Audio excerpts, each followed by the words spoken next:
On veut tout, une émission présentée par Mathilde Vaccaro, coach et portraitiste thérapeutique.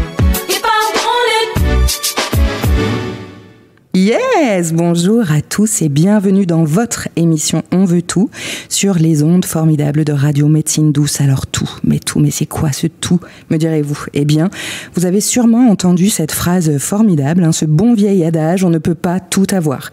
Donc ça, c'est notre excuse limitante préférée, la super phrase qu'on balance à notre copine quand elle a un mec de rêve mais qu'elle a un boulot atroce. Ah bah oui, Sophie, t'es marrante, on peut pas tout avoir non plus.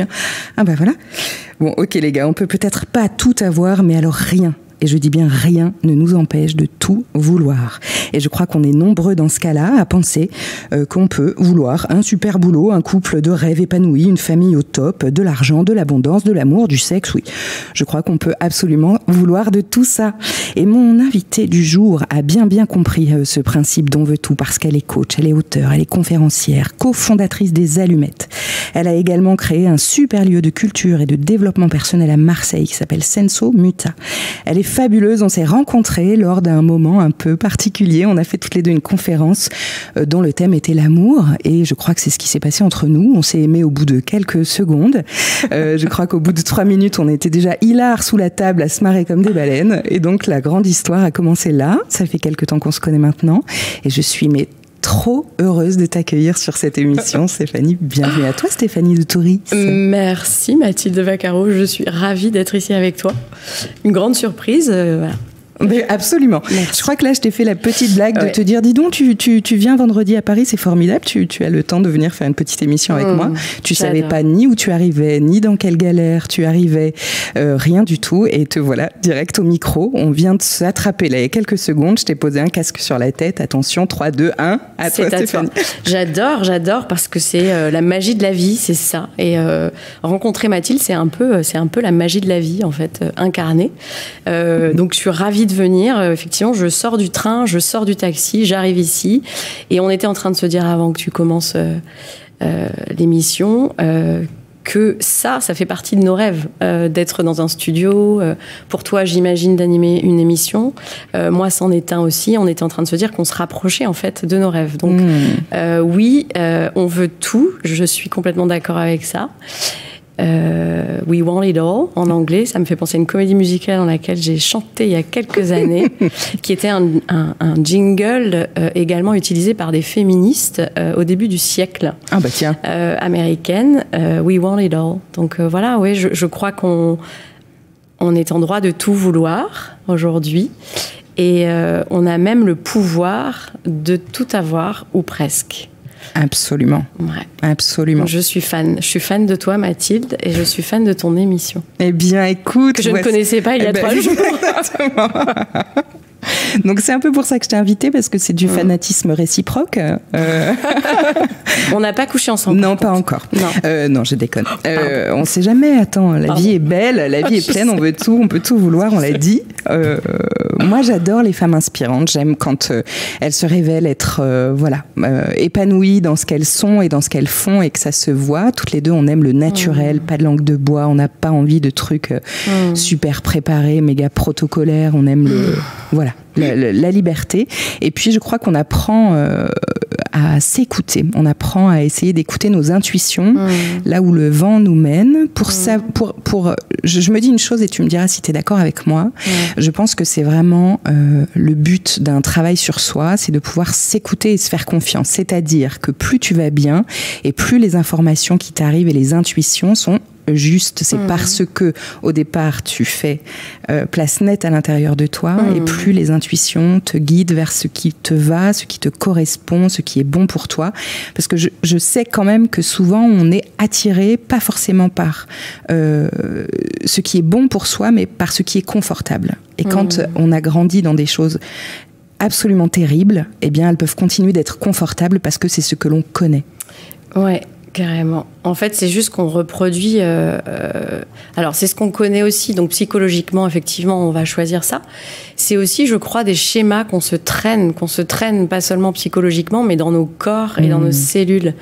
Et ces schémas, tant qu'on n'en a pas pris conscience, qu'on les a pas mis en lumière et qu'on n'a pas fait un petit travail de nettoyage... à travers plein de possibilités aujourd'hui, notamment des soins énergétiques, si tu veux qu'on en parle un peu plus tard, mais je crois que tant qu'on n'a pas mis en lumière et nettoyé un petit peu, en fait, on reproduit les mêmes schémas éternellement, et c'est fatigant. Et on a juste envie, en fait, aujourd'hui, d'en sortir de ces schémas individuels, mais schémas collectifs aussi. Et je crois que... je suis en train de commencer un livre sur le karma, parce qu'on m'a invité à étudier un petit peu la loi du karma et à aller voir ce qui se passait de ce côté-là. J'étais pas vraiment au fait de tout ça. Et en tout cas, avant de rentrer dans cette thématique-là, je suis en train de me dire en ce moment, on m'a aussi invité à écrire une lettre à Gaïa, il y a pas très longtemps. Alors j'ai écrit une lettre à Gaïa. Et je lui ai dit que j'étais fatiguée. Et je lui ai dit qu'on était fatigués et que c'est bon, on était allé au bout de quelque chose et qu'on a porté assez de choses et qu'on a assez souffert individuellement et collectivement et qu'on a envie d'autre chose. Donc je pense que le travail, parce que tu parlais de travail tout à l'heure, s'il devait y en avoir un, ce serait celui de poser les valises et de décider de passer à autre chose. Et je crois qu'on est capable de le faire aujourd'hui. Pour s'alléger. Tu parlais de faire place nette. Moi, j'utilise souvent l'expression faire de l'espace, effectivement, pour entendre cette intuition dont tu parlais. Pour entendre. Alors, l'intuition, elle se révèle de manière différente selon les individus.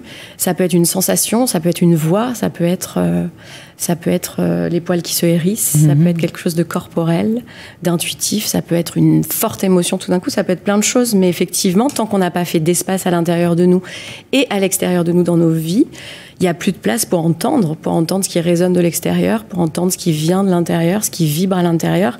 Du coup, on est un peu déconnecté. Moi, je crois que pour entendre toutes ces intuitions, ces signes, il faut être profondément aligné. On n'est pas obligé d'être parfait avant d'entendre ça, bien entendu, puisque nous sommes parfaits dans notre imperfection. Mais d'être aligné, c'est-à-dire de plus en plus, ce que je dis égale ce que je fais, égale ce que je ressens, égale... tout ça, une sorte d'alignement entre mes pensées, mon cœur, mon corps. La fameuse congruence dont on parle. Donc voilà, l'intuition, faire de l'espace pour entendre ça. Et je pense que si on doit tendre vers quelque chose aujourd'hui, ce serait peut-être, je me souviens d'une sage que j'ai rencontrée qui me disait, s'il devait y avoir une direction, ce serait la joie et l'harmonie. Donc si on tend vers ça, effectivement, je pense qu'il faut qu'on réinsère du vivant, de l'espace à l'intérieur de nous, pour laisser s'exprimer la vie qui s'exprime à travers nous, à travers 7 milliards de personnes. Et plus on fera ça, je pense, plus la nature reprendra ses droits, plus on vivra une vie harmonieuse et épanouissante, me semble-t-il. Donc faire taire le bruit et l'agitation pour s'entendre et pour entendre. Qu'est-ce que tu fais, toi, pour ça, pour libérer de l'espace ? Je médite un petit peu, alors pas de manière forcément super formelle. En fait, la méditation dans son sens large, je prends du temps pour moi. Je prends beaucoup de temps pour moi. En fait, j'aime ce temps-là chez moi, dans mon cocon, dans ma bulle de reconnexion à moi, où il n'y a pas de bruit, où je choisis ce que je fais. Je lis et mes dimanches sont des journées off, par exemple. Je travaille beaucoup toute la semaine, je suis speed, je vais à droite, à gauche, j'ai des rendez-vous, je coach des gens, donc je parle beaucoup.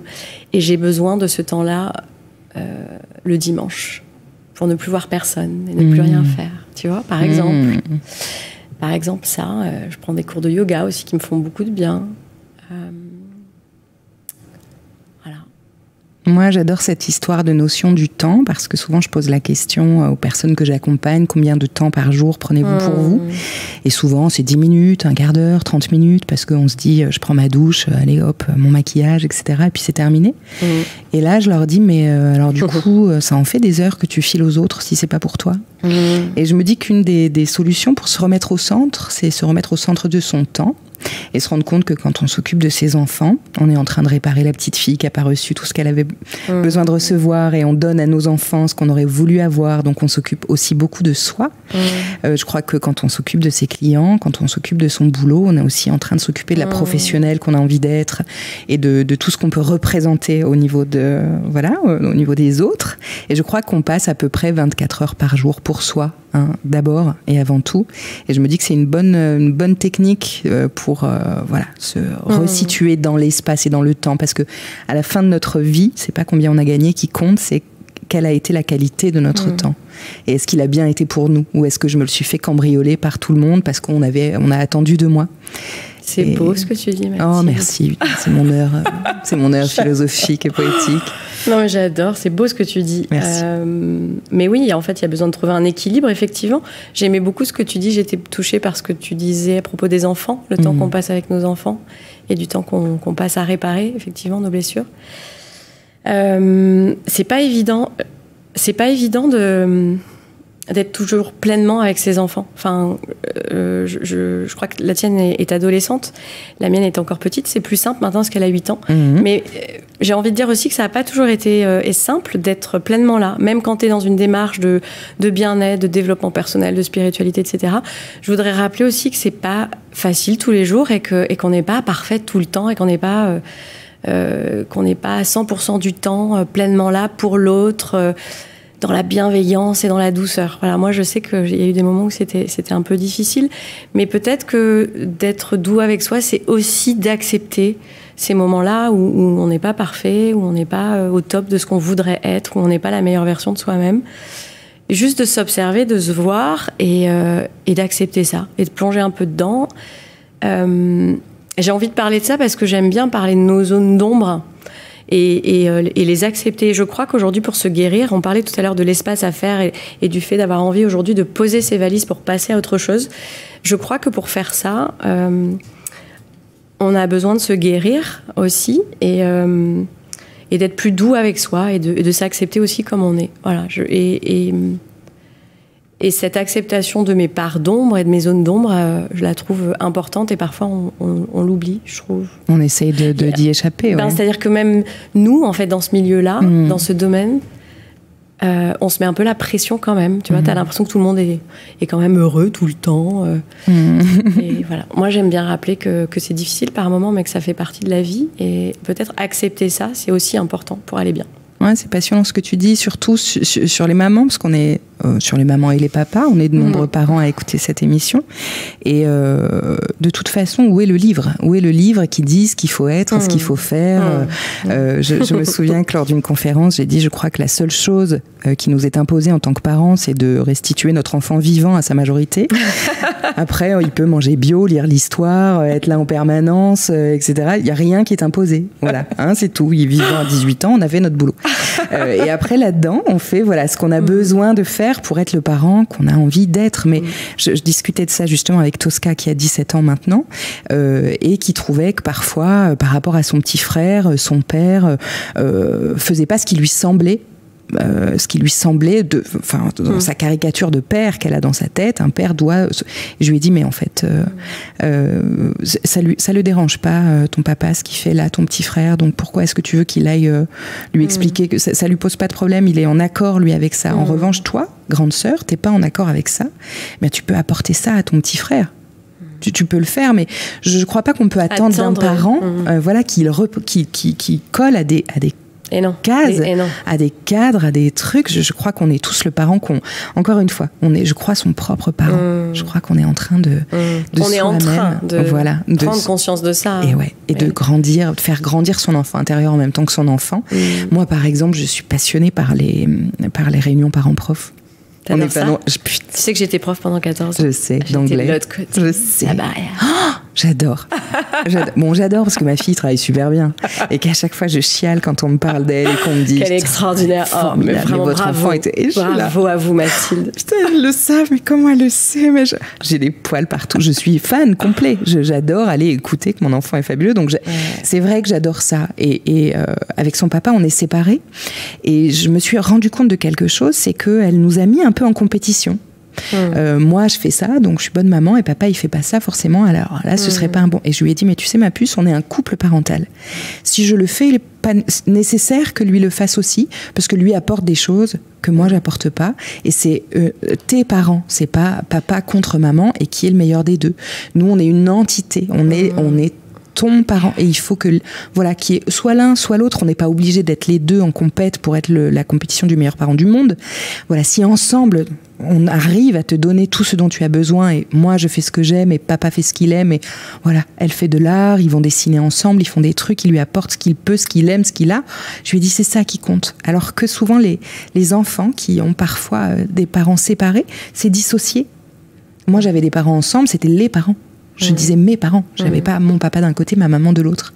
Elle a des parents séparés et donc c'est papa d'un côté, maman de l'autre. Il faut éviter, je me dis peut-être, cette dissociation et leur rappeler qu'on reste un couple parental et que c'est une seule et même chose pour eux.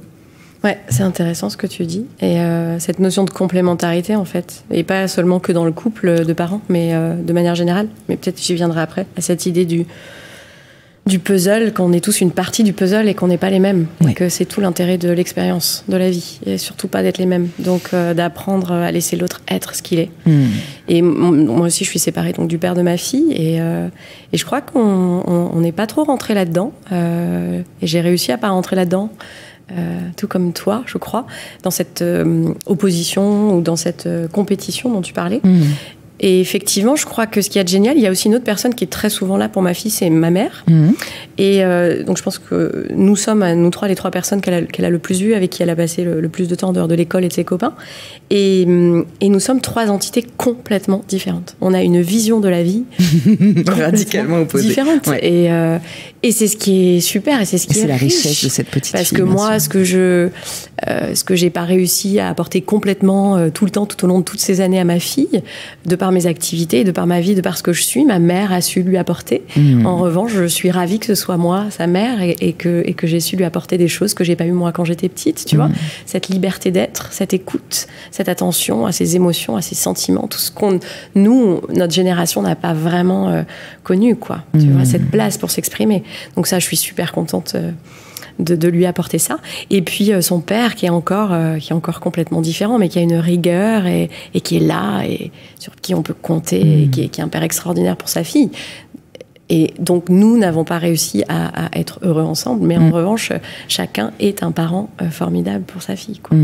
Enfin, j'aime bien, je réécouterai ce que je viens de dire quand je penserai le contraire. Voilà, hein, on se rappelle que si, il est idéal, formidable. Voilà. Et ouais. Et donc, bah voilà. Ok, merveilleux. J'aimerais qu'on parle un petit peu des rêves, parce que toi, tu accomplis aussi quelque chose d'extraordinaire, qui est un rêve pour plein de gens dans le développement personnel, de créer un lieu, un espace, un espace incroyable où la parole a tout son sens, où on peut s'exprimer, recevoir, donner, attendre, un espace dans la matière, concret, un vrai lieu. Tu m'as invitée, hein, je suis venue découvrir cet endroit à la toute première. Absolument. Ouais. Et pareil, hein, tu te souviens, je suis sortie du train, t'es sûre que tu peux venir, je ne l'ai pas rappelé, bien sûr. C'est un peu ça c'est drôle. C'était fantastique. Incroyable. Donc j'y ai été à l'impro absolue. On a ri, c'était fou. Et je me souviens donc de cet endroit avec des ondes extraordinaires, cette petite terrasse en bas, ce bois partout. Il se passe quelque chose d'incroyable. Et il y a surtout cet endroit de parole, donc, où tu donnes la parole à justement la complémentarité, à la différence. Je crois que tu as envie d'apporter aussi une autre parole de ce qui s'apporte un petit peu partout, parce que c'est ton originalité, c'est ta curiosité à toi. Et tu peux du coup apporter une grande part de toi dans un lieu à Marseille, en plein centre de Marseille. Qu'est-ce que tu peux nous dire sur ce merveilleux lieu? Oh là là, j'ai plein de choses à dire là, à rebondir sur ce que tu viens de dire pour présenter, c'était beau. Alors oui, ce lieu Senso Muta est dans un lieu déjà existant qui s'appelle la Maison Bion à Marseille, rue Grignan. Effectivement, c'est à 2 pas du Vieux-Port, donc c'est vraiment dans le centre de Marseille, et en même temps c'est une bulle de sérénité dans le centre de Marseille. Effectivement, il y a un petit patio végétalisé, et puis à l'étage cette salle. Alors, ce que j'ai envie de répondre à ce que tu as dit, l'idée que c'est un rêve de créer un lieu. Oui, c'était un rêve d'avoir un lieu. Mais il faut savoir que j'ai lâché ce rêve à un moment donné où les circonstances économiques n'étaient pas forcément favorables et où c'était pas forcément possible de le faire. Et donc, cette idée que tu as eue à un moment donné de créer un lieu s'est un petit peu évaporée. Et finalement, ce qui m'amènera à parler peut-être un petit peu de la loi de l'attraction, 3 ans après, on vient me chercher pour m'occuper de cet espace. On m'a apporté un petit peu sur un plateau. Le rêve. Voilà, le rêve. Donc moi, c'est ce que je rappelle dans mes ateliers et mes conférences, c'est que les rêves sont faits pour être réalisés et qu'il suffit juste de les mettre en lumière, d'être au clair avec ce qu'on veut et de l'énoncer, de poser les intentions et ensuite de faire de l'espace pour accueillir. Voilà. En gros, c'est aussi simple que ça. C'est beaucoup plus subtil, c'est parfois complexe, mais c'est aussi simple que ça. Alors, ce lieu, c'est un lieu de parole, effectivement, mais comme ton émission, Mathilde, en fait, on aime faire la même chose et on a envie des mêmes choses. Bien sûr. J'ai envie de rappeler que ta voix est juste délicieuse et que tu as une voix faite pour la radio. C'est extraordinaire. Donc, c'est un lieu de parole, mais senso muta, le nom de ce lieu, en provençal, ça veut dire sans les mots. Sans mots. C'est-à-dire que j'adore les mots, on adore les mots. Je crois qu'ils sont utiles et essentiels pour se faire comprendre et pour communiquer. Mais en même temps, ils sont limitants et limités. Et ils sont aussi à l'origine de conflits. Moi, je crois qu'aujourd'hui, ce qui inspire le plus les gens, c'est effectivement ce qu'on est en train de se dire. Mais au-delà de ça, c'est l'énergie qui passe, c'est l'intention, c'est la passion derrière, les voix des gens qui s'expriment. Et donc, senso muta, ça veut dire ça. C'est effectivement un lieu de parole où beaucoup de gens viennent s'exprimer. J'aime cette idée, effectivement, comme tu disais, de polyphonie, de différentes voix, de différents discours, de différentes vies, de différentes expériences. J'aime cette idée qu'on peut aborder une même thématique, tout un mois en l'occurrence, autour d'événements, et qu'on peut aborder cette thématique sous des angles différents, qui proposent des approches et des regards différents sur la vie. Parce qu'elle est multiple, et elle n'est pas unique. Et c'est pas parce que moi j'ai découvert quelque chose d'extraordinaire sur la vie que ça va parler à l'autre et que ça va lui correspondre au moment où je lui parle. Peut-être plus tard, oui, peut-être avant. Et donc j'aime cette idée effectivement de croiser les regards et de croiser les voix. Tu disais aussi tout à l'heure en début d'émission, je sais plus. J'ai oublié ce que j'allais dire. Je sais plus. Donc voilà, en tout cas, ce lieu, c'est ça. Et moi, ce qui m'intéresse, c'est derrière tous ces discours qui sont passionnants et qui sont inspirants, c'est de trouver le trait d'union, c'est de trouver le lien entre tout ça. Qu'est-ce qui fait qu'on est tous les mêmes, quelque part, malgré tous les discours différents qu'on peut avoir? Qu'est-ce qui fait qu'on est tous les mêmes? Cette universalité, tu vois, c'est ça qui m'intéresse. Et elle n'est pas à la surface. Et elle n'est pas dans les discours proposés par telle ou telle école, par tel ou tel mouvement, par telle ou telle philosophie, parce qu'elles sont toutes différentes. Mais par contre, chaque philosophie peut m'inspirer d'une manière ou d'une autre. Donc, c'est à nous d'aller piocher dans chaque discours, dans chaque livre, dans chaque événement, dans chaque personne qui s'adresse à nous, juste ce qui résonne. Bien sûr. Pas tout. Et donc, on n'est pas obligé de cracher sur des choses qui ne nous conviennent pas. Bien sûr. Non, c'est juste que ça ne me convient pas à moi. Donc, j'aime cette idée de trait d'union. Voilà. Et effectivement, ce lieu, c'est un peu un rêve, qui se réalise. Et qui est venu à moi. Voilà. J'ai pas été obligée d'aller le chercher bien loin. Donc, soyez patients. Ça ne veut pas dire qu'il faut rester sur son canapé en attendant que les choses arrivent, hein. Pas du tout. Loin de là. Non, loin de là, Mathilde, comme tu dis. Il y a des portes ouvertes bientôt pour venir le découvrir. Ouais, exactement. La semaine prochaine, à partir de lundi, dans 3 jours, de lundi à dimanche, du 16 au 22, 7 jours pour venir découvrir les activités à des prix tout doux. Des activités bien-être, donc ça c'est pas moi qui gère ça, mais l'espace accueille des profs de yoga, de pilates, des ateliers d'écriture, introspectifs, etc. Donc ça on peut venir découvrir. Et puis des événements de type atelier, conférences, le vendredi soir et le samedi toute la journée. Ce mois-ci, on aborde le thème de l'intuition, dont tu parlais un petit peu tout à l'heure. Donc 2 événements phares cette semaine. Vendredi soir, un atelier autour de l'intuition, des clés, des outils pour développer son intuition, pour se rapprocher justement, pour répondre à ta question tout à l'heure, comment on fait pour se rapprocher de ça. Et puis le samedi, toute une journée animée par moi-même et 3 autres femmes extraordinaires, où on va aborder cette thématique, encore une fois sous plein d'angles différents, avec un atelier danse, de biodanza, avec une introduction à l'EFT, une fille extraordinaire qui a créé une activité autour de la nutrition qui s'appelle Sérieusement Gourmand et qui viendra parler de la nutrition, de se nourrir avec sens, et puis un cercle d'échange, de paroles, d'ancrage, tout ça, voilà.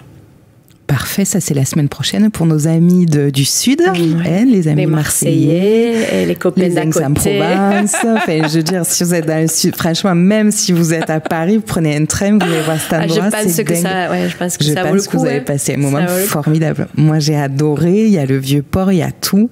Et il y a surtout Stéphanie de Touris, que vous pouvez retrouver aussi bientôt en tant que coach. Je crois que tu accompagnes des groupes et individuellement pour la transition professionnelle. Exactement. Autour de la reconversion professionnelle. Exactement. De la reconversion professionnelle. Donc ça, si on est dans cette situation-là, si on est en train de se poser des questions sur sa reconversion, je pense qu'on peut te joindre, t'appeler. Exactement. Tu as différentes propositions. Exactement. Je te laisserai donner le nom des pages, ou tu veux que je fasse ça maintenant, mais effectivement, vous pouvez me contacter. Voilà, sur Facebook. Sur Facebook, j'ai je co-anime depuis 2 ans et demi avec Emmanuelle Roy, cofondatrice de Make It Marseille, qui est un espace de coworking à Marseille.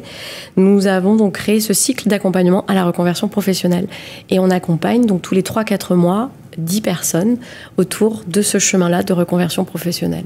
Un chemin qui consiste à aller voir à l'intérieur de soi en profondeur ce qui vibre pour le mettre en forme et en projet ensuite. Donc ça se passe dans les locaux de Make It Marseille. Conférence lundi soir également chez Make It Marseille autour de cette thématique de la reconversion. Et puis un nouveau cycle, le 9e, qui débutera fin septembre pour 3 mois. Bravo.